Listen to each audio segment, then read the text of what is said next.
They never understood why an old couple chose to build a wooden house deep inside a mountain cave. Some called it fear, others called it foolish. When a quiet veteran stumbled upon that hidden home high above Pine Hollow, even he questioned how long it could stand. But when the winter came early, when the wind cut sideways, roofs failed, and the town below began to disappear under snow, everything changed. As the storm swallowed the valley, the veteran's loyal German shepherd sensed the truth before anyone else. The cave was not a hiding place. It was a refuge. While panic spread and judgment faded, strangers were forced to trust one another inside that narrow shelter of wood and stone. What began as a choice made by fear became the reason lives were spared. This is a story about storms we cannot stop, doors we choose to open, and the quiet miracles that appear when compassion comes first. Before we begin, tell me in the comments where you're watching from. I'd truly love to hear from you. Snow came early in the Absaroka Range, not heavy yet, but sharp and deliberate, the kind that warned of worse to follow. Gideon Maris moved steadily along the upper slope, boots crunching through thin frost and brittle grass, eyes scanning the terrain the way they always did. Slow, methodical, never careless. At 38, he carried the look of a man weathered beyond his years. Tall and lean shoulders squared by habit rather than pride, a face carved with hard angles and quiet restraint. His beard was trimmed short, dark, with flecks of gray that hadn't been there before the war. A thin scar cut across his left cheekbone, faint but permanent, a reminder of a moment he rarely spoke about. His eyes, steel blue and constantly alert, held the weight of someone who had learned that stillness was often more dangerous than noise. Beside him moved Tarn. The German shepherd was 5 years old, broad-chested and powerful without being bulky, his coat a deep mix of black and burnished tan that caught the pale winter light. His ears stood tall and expressive, swiveling at the slightest shift in wind, and his amber-brown eyes missed nothing. Tarn walked with purpose, nose, low tail, steady, not wagging, not stiff, simply working. He was not a pet in the traditional sense. He was a companion shaped by discipline, instinct, and loyalty earned the hard way. Gideon trusted him more than his own thoughts on bad days. They weren't hunting animals. Not really. Gideon was tracking terrain, seeking a safer route along the mountain before the snow deepened and sealed off the upper passes. Early storms had a way of turning familiar ground into traps. He'd learned that lesson overseas, where weather could kill as efficiently as any weapon. Here, the mountain was quieter but no less unforgiving. Tarn slowed suddenly. His pace changed, first shorter steps, more deliberate. Then he stopped. Gideon noticed immediately. He crouched, resting a gloved hand against Tarn's shoulder. The dog wasn't tense, but something had shifted. His nose lifted, drawing in air that carried a damp, woody scent Gideon didn't recognize. "What is it, boy?" Gideon murmured. Tarn turned uphill and took several careful steps forward, glancing back once, just enough to confirm Gideon was following.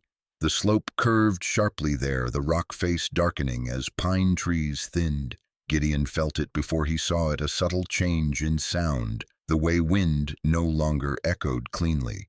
Then the opening appeared, a cave, not small, not shallow, a wide, natural mouth carved into the mountain itself, its stone edges smoothed by centuries of snowmelt and wind.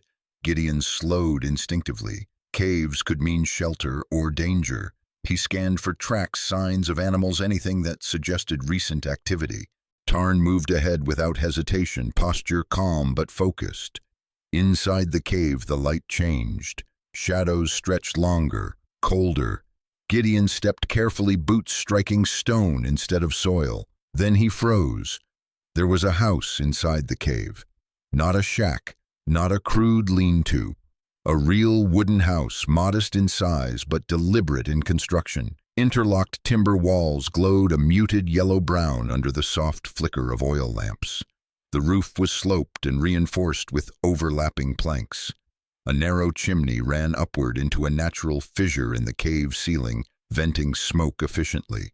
A small window fogged with condensation cast a warm rectangle of light onto the stone floor. For a moment, Gideon wondered if exhaustion had finally caught up to him.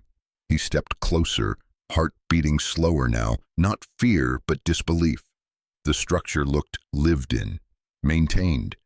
A stack of firewood sat neatly along one wall. The faint smell of burning pine hung in the air, mingling with damp stone. Tarn stopped near the doorway and sat calm but watchful. That was when the door creaked open. An elderly man stood there, tall once by the look of his frame, but now slightly bent at the shoulders. His hair was thin and silver, combed straight back, and his beard was long but carefully kept.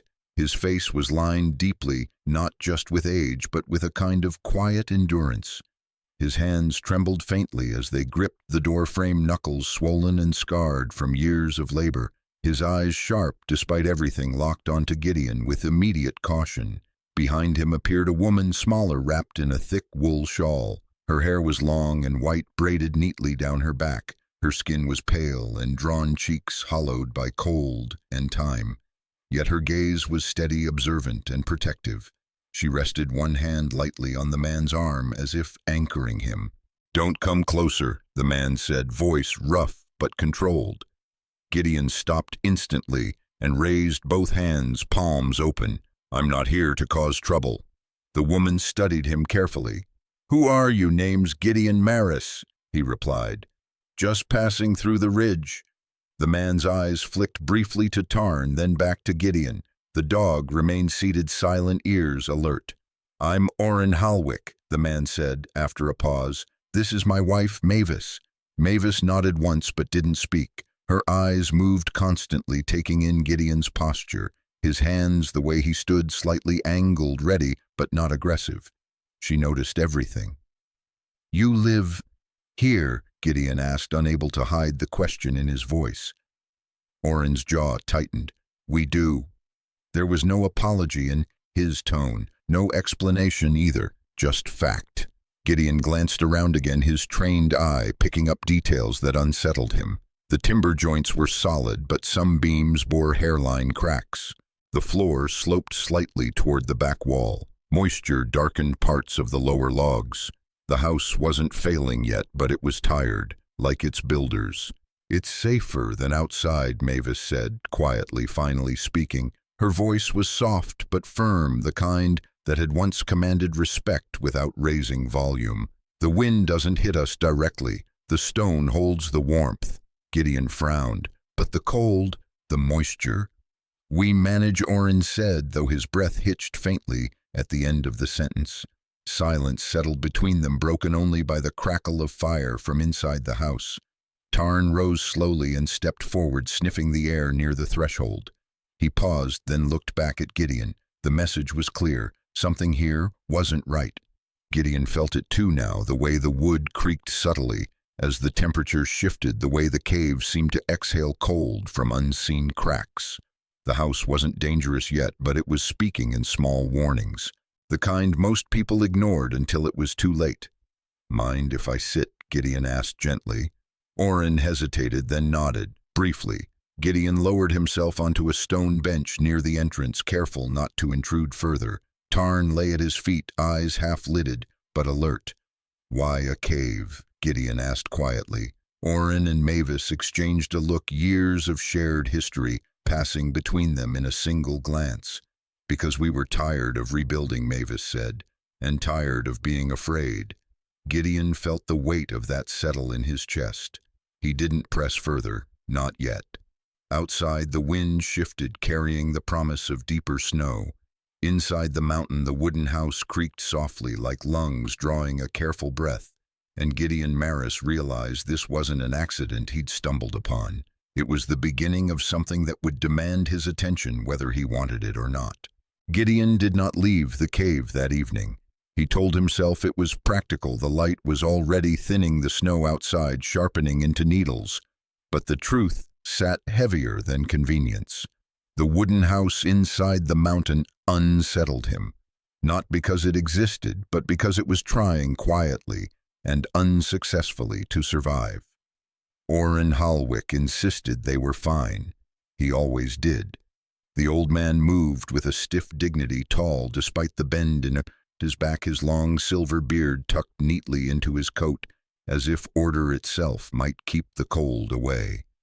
But when Gideon watched him cross the room, he noticed the hesitation before each step, the way Orrin favored his right leg, the faint tremor in his hands whenever he lifted something heavier than a kettle.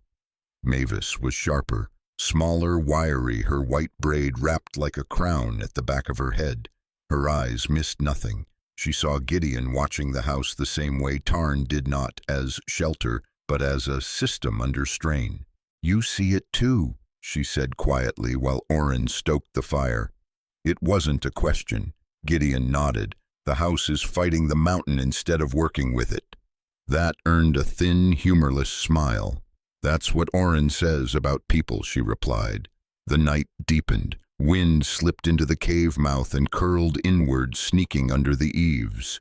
The sound changed as it traveled, whistling where it shouldn't. Gideon listened the way he had learned to listen years ago, less to noise, more to pattern. Tarn rose from the floor and circled once, nose skimming along the lower beams. He stopped near the rear wall and huffed softly. Gideon followed and crouched. The timber there was darker, the grain swollen. He pressed his thumb into it. The wood gave slightly. "Moisture," he said. Orrin sighed, the sound long and tired. "Snowmelt runs down the back of the cave in spring. We patched it best we could." Gideon straightened slowly. "You patched symptoms." The old man bristled at that, shoulders squaring out of reflex. "We built this place with our own hands." "I can see that," Gideon replied evenly, "but the mountain doesn't care how hard you worked." Silence followed. It wasn't angry, it was exposed. Later, when Mavis poured tea into chipped enamel cups, she finally spoke of the past. They had lived in Pine Hollow once, she said, a narrow house on the south edge of town. Orrin had worked timber his whole life. She'd run a small sewing shop out of the spare room. Then came a winter storm that didn't announce itself properly. The roof collapsed at night. They survived only because a beam fell the wrong way.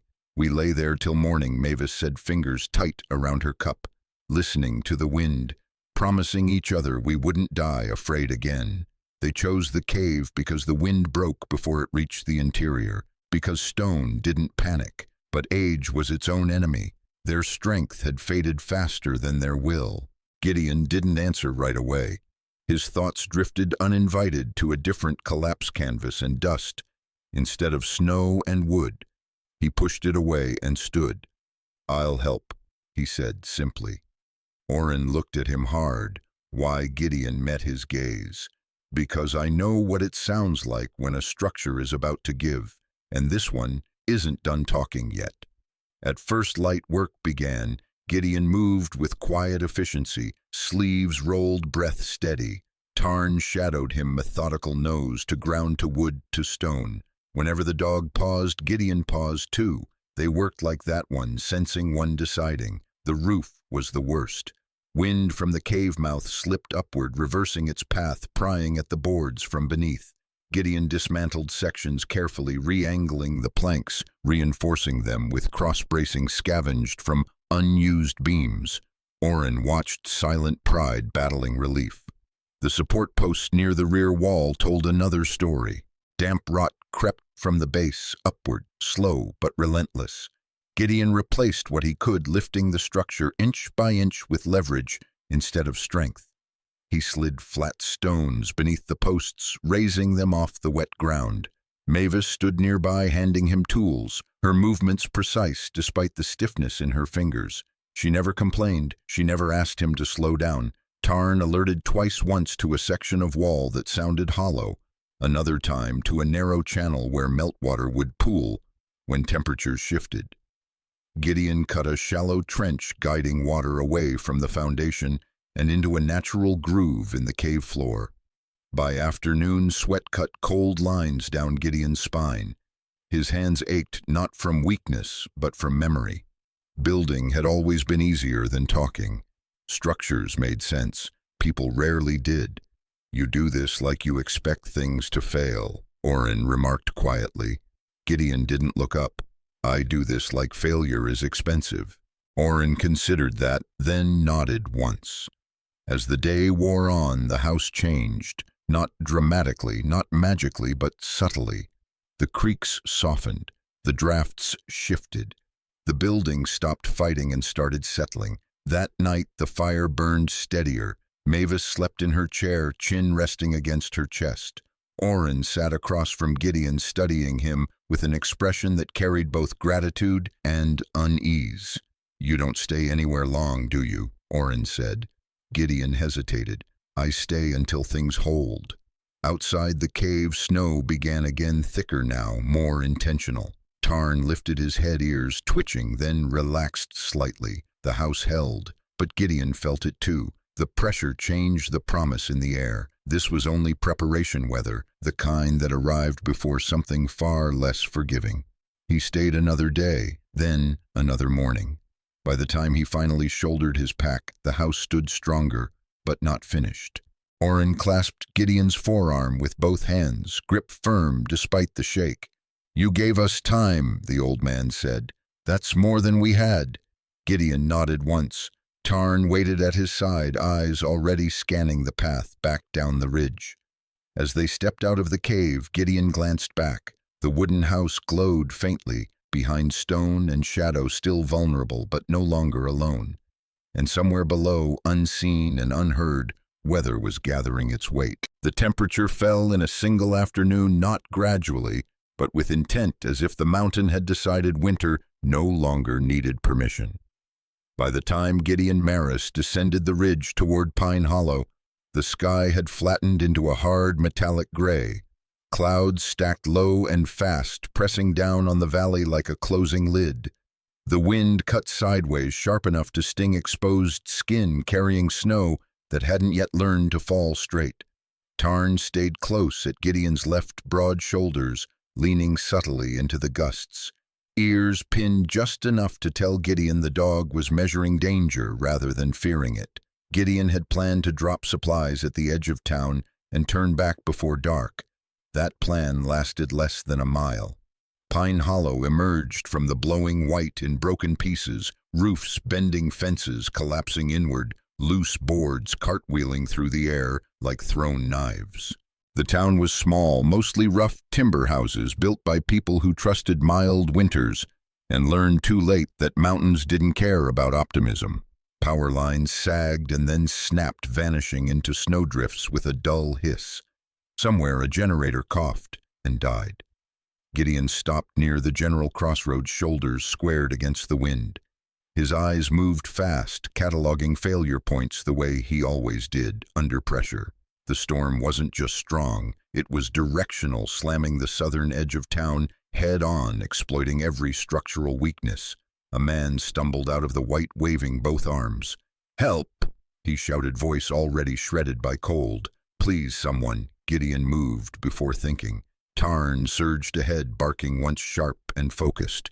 The man was in his mid-30s, stocky, with a beard crusted in ice and panic etched into his features. His jacket hung open, one sleeve torn. "My family," he gasped. "The house gone. Wind took it. My wife, my kid." "What's your name?" Gideon asked, gripping the man's shoulder to steady him. Rhett Carden." Rhett Carden looked like someone who'd always believed he could muscle through anything. Broad neck, squared jaw, hands calloused from manual work. But the storm had stripped him down to fear. His confidence had frozen somewhere under the snow. "Where are they?" Gideon asked. Rhett pointed east toward the tree line where the wind screamed louder. "We tried to run for the storage sheds. Roof came apart. We couldn't stay. Elara took Milo and ran. I lost them in the white." Gideon nodded once.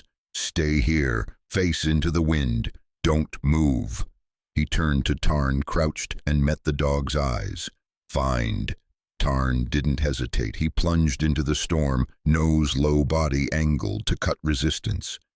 Gideon followed, every step deliberate, the world reduced to a narrow tunnel of movement and sound. Snow rose past his knees within minutes. Wind howled so loud it erased distance. Somewhere ahead, Tarn barked twice, then again closer together. They found Alara and Milo pressed against a half-fallen spruce snow piling around them like a slow burial. Alara Carden was slight, barely over average height, with dark hair plastered to her face by melted snow.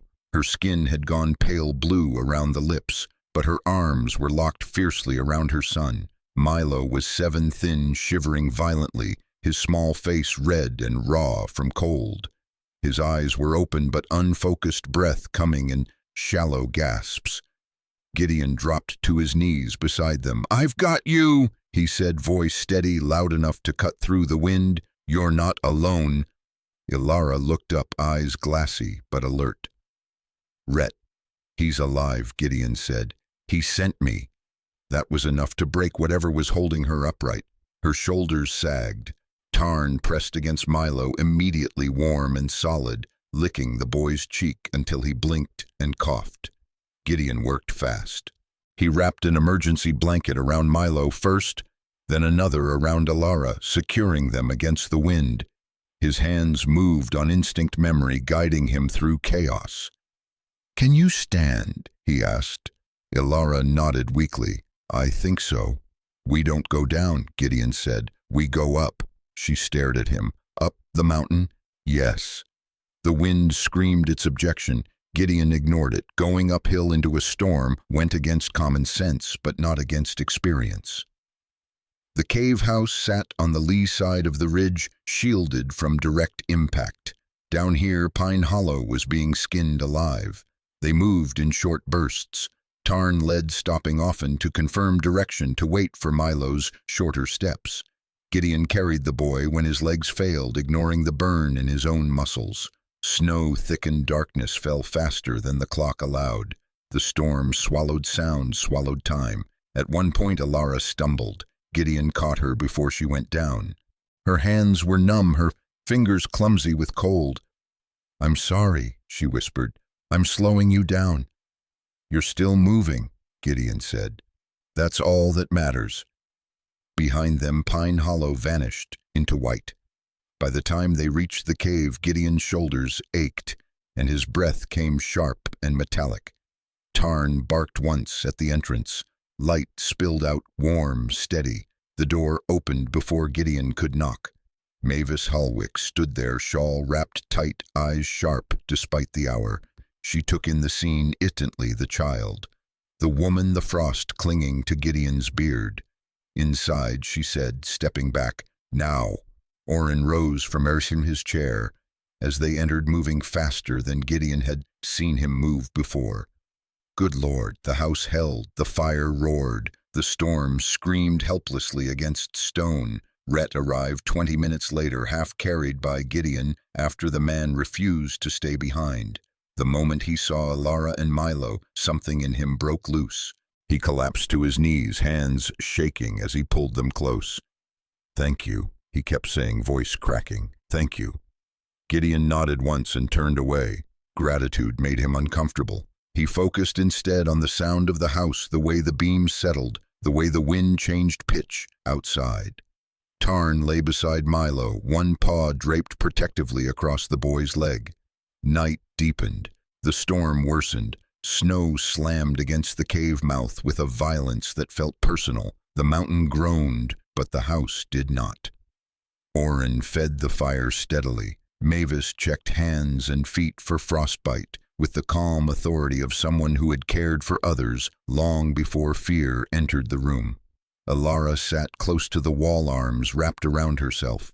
"We thought it was just another storm," she said quietly. "We thought we had time."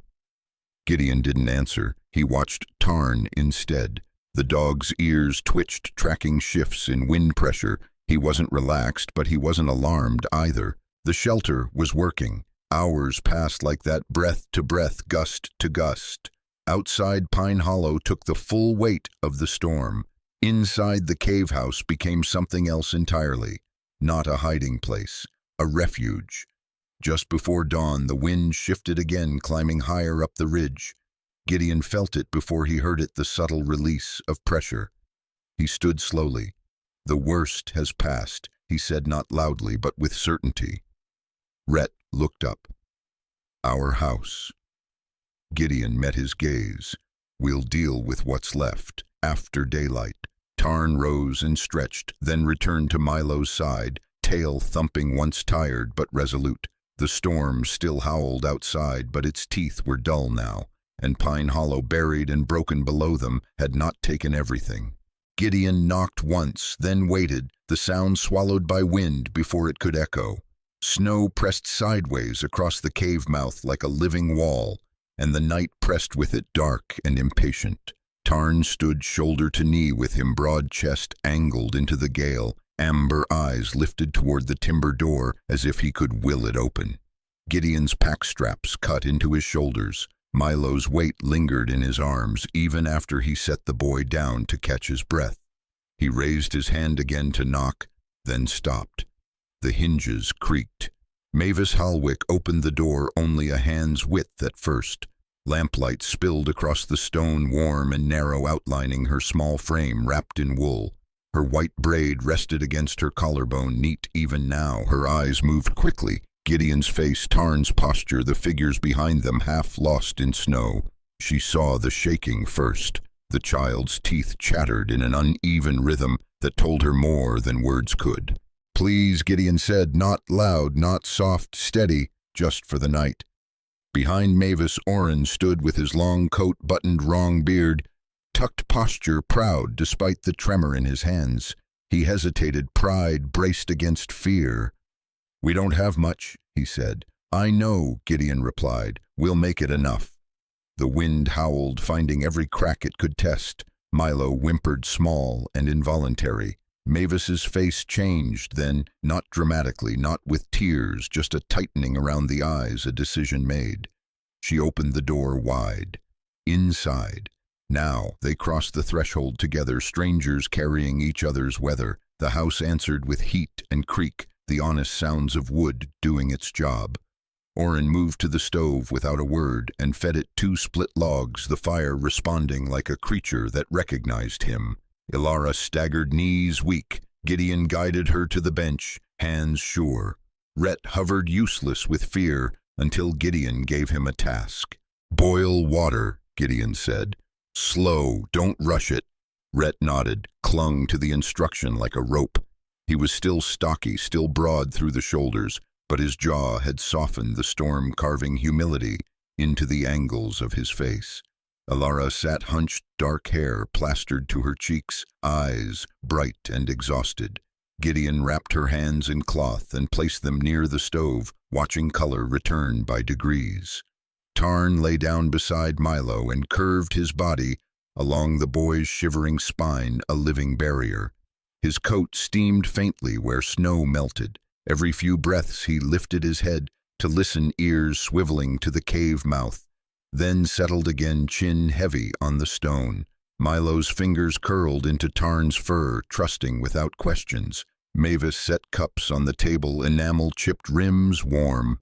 She didn't ask permission to check fingers and toes. She simply did it firm and practiced. "Pain?" she asked Ilara, pressing gently. "Pins and needles," Ilara shook her head. "Just cold." "Good," Mavis said. "Cold is honest." Outside, the storm screamed its objections. Inside, Gideon divided the room without making it feel smaller. He hung wet coats near the back wall where the draft had been tamed, set boots upside down by the stones, opened his pack and laid out bandages. Rhett's hand was cut deep across the knuckle, the skin split clean by flying timber. Gideon cleaned it, wrapped it, spoke quietly of pressure and rest. Rhett watched his hands, memorizing calm. "Thank you," Rhett said, voice cracking on the word. Gideon nodded once and turned away. Gratitude still felt like a blade he didn't know where to put. The hours moved strangely after that, thickened by warmth and waiting. Spoons clicked against bowls, wood popped, breath slowed. The cave swallowed the storm's worst sounds and returned them softened, a reminder rather than a threat. Orrin sat near the stove, eyes on the flame's shoulders finally lowering, as if he had set down something heavy he'd been carrying for years. At some point, Gideon couldn't say when others came. Not crowds, not a parade, One at a time, shapes pressed into the mouth of the cave and called out, voices thin with fear. A woman named Lysa Trent arrived first, late 40s, narrow face hair, the color of ash escaping her scarf. She smelled of wet wool and panic and relief all at once. She had followed the sound of barking, she said, and the light. Gideon brought her in, handed her a cup, set her near the wall. She spoke, little eyes wide, but she nodded at every instruction and warmed quickly. Then a man and his teenage niece stumbled in together, the man limping, the girl fierce and silent, jaw set like she'd decided not to cry.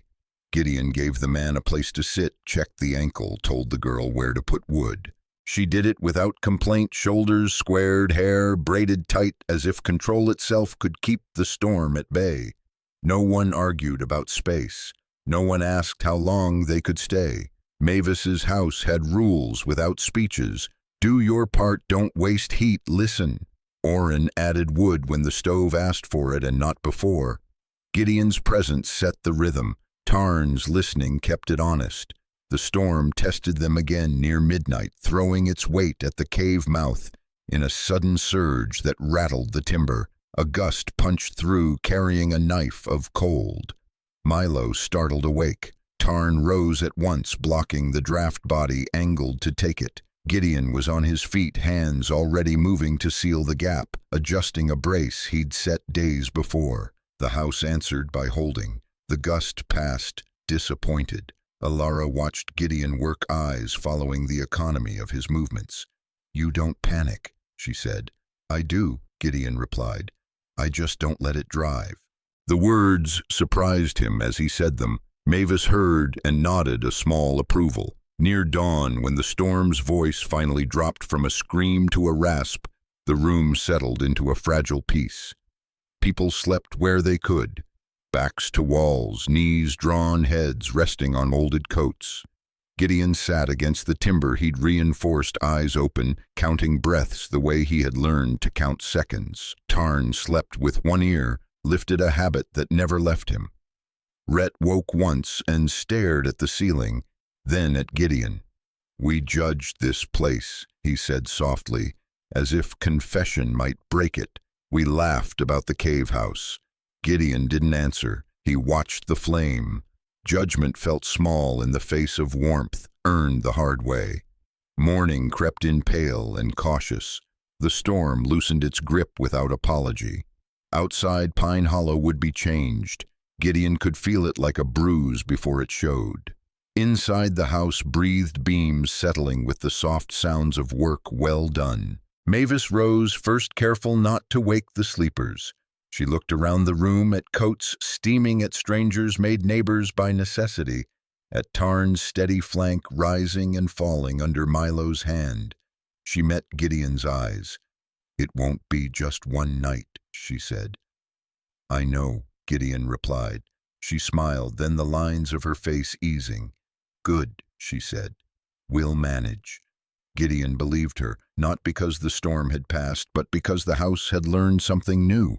It had learned the weight of many lives and decided to hold them anyway. Morning did not arrive with light so much as permission.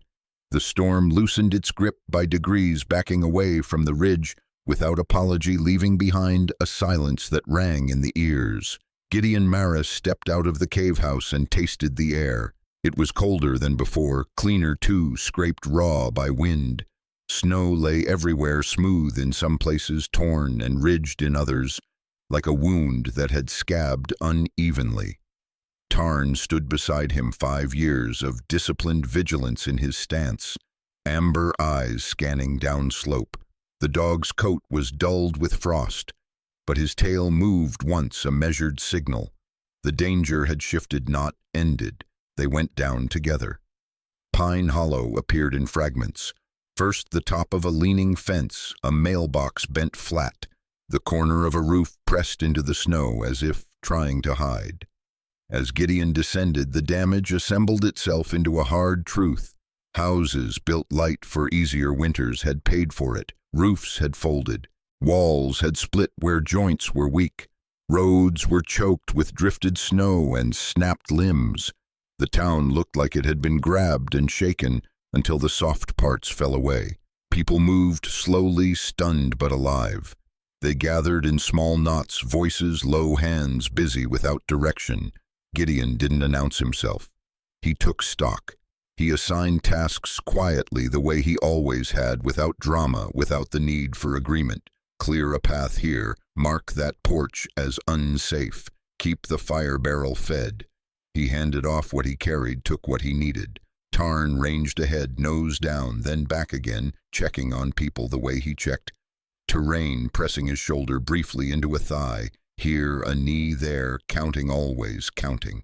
Rhett Carden found Gideon near what remained of his lot. The man looked smaller now, beard rimed with white shoulders, hunched against the truth, laid bare. His house was not so much destroyed as erased. "We'll rebuild," he said the words, half plea, half vow. "We will," Gideon replied, but not the same way. They began with lines and wind. Gideon taught Rhett how to read the valley where gusts funneled, where snow drifted deep and stayed wet. He showed him how to turn a structure just enough so the wind would glance off rather than strike. They set the new footprint higher, stones laid carefully to lift the sill from meltwater. Gideon explained why: because wood rots where water waits, because patience is cheaper than repair. Rhett listened the way a man listens when the lesson costs him nothing but pride. Ilara worked alongside them, smaller and tougher than she looked. Dark hair bound tight, hands reddened by cold. She kept Milo close but not sheltered from the work. The boy carried small pieces of lumber, fetched nails, watched Tarn with a devotion that steadied him. When he tired, Orrin Halwick took him by the hand, long fingers gentle, and led him back to the fire barrel where Mavis waited with soup and stories. Orrin moved slower than he wanted to, tall frame bent but unbroken. He split kindling with care rather than force, setting aside the pieces that would burn clean and hot. Mavis, wrapped in her shawl, organized what food they had fed those who shook too hard to feed themselves, and spoke in a voice that did not argue with despair so much as outlast it. She told stories of storms survived, of small mercies earned by paying attention. Children gathered near her without being called. Adults did too. Gideon worked until his shoulders sang. He taught Rhett how to set cross-bracing where the load wanted to travel, how to pitch the roof steeper so snow would slide instead of settle, how to build a secondary door that would not freeze shut when the main one did. He showed him where to keep a dry wood cache, how to vent heat without inviting drafts, how to leave space for breath houses needed it as much as people did. Tarn checked each change as it went up. He paused at corners, sniffed joints, lifted his head when the wind shifted. When a plank rang hollow, he huffed once. Gideon listened. They fixed it. By afternoon, others joined, not as spectators, but as hands. A man with a split lip carried stone. A woman with a wrapped ankle measured twice before cutting once. Lysa Trent worked silently, hair ash-colored against the snow-stacking boards by length without being asked. The teenage girl from the cave night climbed a ladder with fearless economy, passing shingles down one by one. Gideon watched her grip, sure, unhesitating, and thought of the cost that had taught it to her. There were moments the work slowed, when a buried porch gave way with a groan, when a roofline refused to square, when the cold bit too deep. Each time Gideon stopped them. "Rest," he said. "Cold lies." He made them warm their hands, drink broth, breathe.